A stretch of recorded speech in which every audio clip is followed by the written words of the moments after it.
Welcome to my channel. I'm Scott, and if you want to catch my newest video, I post one every day. In this video, I am going to walk you through the process of valuing AMC stock by analyzing their financial statements and dissecting their financial ratios, so we can determine if it's a buy or a sell. AMC is a movie theater chain with headquarters in Kansas. Founded in 1920, AMC has the largest share of the U.S. theater market, ahead of Regal and Cinemark. After acquiring Odeon Cinemas and Carmike Cinemas in 2016, it became the largest movie theater chain in both the world and the U.S. It has 2,866 screens in 358 theaters in Europe and 8,000 screens in 620 theaters in the United States. In March 2020, all AMC theaters were temporarily closed because of the COVID pandemic. However, the company reopened a majority of its theaters in August. In July 2020, AMC signed a multi-year deal with Universal Pictures by streaming a movie after its third week in the theaters. Let's get started with the model. This is a mid-cap company, $6.8 billion market cap. They're trading at $20 a share, and they have 287 million shares outstanding. Let's look at the financials. The way you value a company is you estimate the free cash flows into the future, and then you discount those numbers back to today's value. That's what we're doing in this video. And free cash flow is cash flow from operations minus capital expenditures. So the company has negative free cash flow, except in 2019, it's positive 61 million. Net income is the profit and loss on the income statement. It's revenue minus expenses. They're negative every year, except in 2018, positive 110 million. Revenue is the sales for the company, and it was growing from 2017 to 2019, but has been cut in half in 2020 due to COVID. This is the company's income statement. The top line is the revenue, the sales. Below that is the cost of revenue. These are the expenses directly related to generating the revenue. And the difference between those two numbers is their gross profit. And that was above $3 billion every year until the trailing 12 months. It was $1.5 billion. Below that is operating expenses. Then below that is operating income. The company had negative $1 billion of operating income in the trailing 12 months. They also have a lot of debt. They have 393 million of interest payments on their debt. They also had a big asset impairment. An asset impairment is when you decrease the value of an asset on your balance sheet and pass through the loss onto your income statement. So it brings down your net income, but it doesn't affect cash flow. With the asset impairment, they had a $3.7 billion loss in the trailing 12 months. Only in 2018 they had positive income. This is the company statement of cash flows. The top line is operating cash flow, and in the trailing 12 months, they lost 400 million of cash flow. In the other years, they did have positive 500 million to 600 million. Then you have capital expenditures, which are investments in property, plant, and equipment. Operating cash flow minus CapEx gives you your free cash flow. That was negative every year, except in 2019, they had a small positive. You can see the company issues a lot of debt to run its business. 800 million in 2017, 600 million in 2018, 2 billion in 2019, and 1 billion in the trailing 12 months. Although in 2017 and 2019, they did pay off a similar amount of debt as they issued. The most important part of any business is their operating cash flow, and they did generate positive operating cash flow in 2017, 18, and 19, but not in the trailing 12 months. To calculate operating cash flow, you start with net income. That was negative 3.7 billion. Then you have to add back the depreciation, which was 478 million.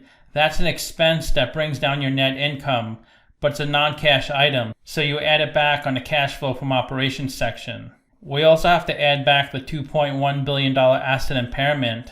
So even though they reported negative $3.7 billion of income, they actually only lost $400 million of cash. That's why when you look at a company, you should look at operating cash flow in addition to net income. Let's look at a capital structure. $1.2 billion of equity, $10 billion of debt. So they're 10% equity, 90% debt. So they're pretty leveraged. And their WACC is 10.3%. And that's a discount rate we're going to apply to the future cash flows. We estimated 4 years of future free cash flows. We also estimated terminal value, which is all cash flows past year 4, that's $1 billion. We discounted those numbers back to today using the weighted average cost of capital. We get a value of the company of $646 million. We divide that by 287 million shares. And we get a calculated stock price of $2.25. They're trading at $20, so they're trading at a 784% premium. It's a sell according to the model. Simply Wall Street values a company at 16 cents, so they're saying it's even more overvalued than me. I assumed starting in 2022, they were going to start generating positive free cash flow. So if they continue to generate negative free cash flow, they could go out of business, or it could take even longer for them to return to profitability. I think this was a fairly conservative estimate. So today is Wednesday, January 27th, and the stock has gone up 300%. That's because people on the Reddit message boards have been really trying to pump up this stock. The reason they're doing this is because there's a lot of large companies and hedge funds that are shorting the stock. Once they push the stock price higher, the people who are shorting the stock are forced to buy it at the higher price. So it's kind of like a domino effect, which makes the price go higher and higher. But it does have to come crashing down at some point. The stock was trading over $30 a share in 2016 and 17, but the company has been struggling, and the stock price did come down to a really low point, and it was shot back up in the past week. In 2020, the company suspended all dividend payments. This company has a high beta, 2.5, so the stock moves 2.5 times the market. The low was 191, the high was 20. And the stock is trading well above its 50-day and 200-day moving average.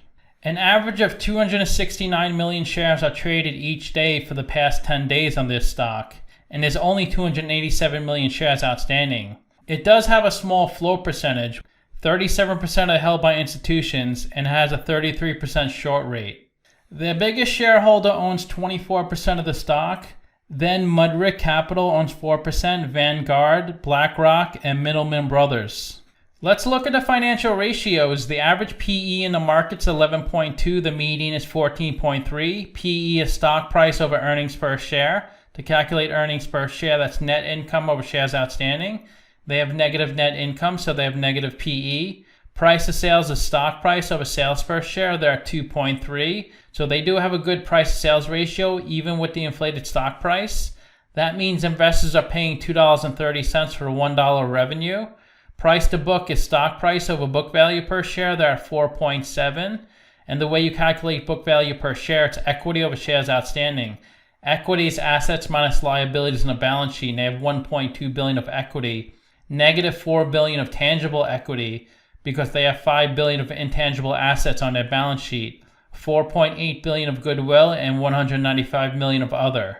Interest coverage ratios, EBIT over interest expense, negative EBIT, negative interest coverage ratio. ROE is net income over equity, negative net income, negative ROE.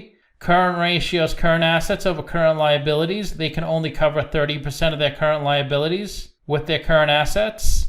Their current assets are $265 million of cash and $265 million of receivables.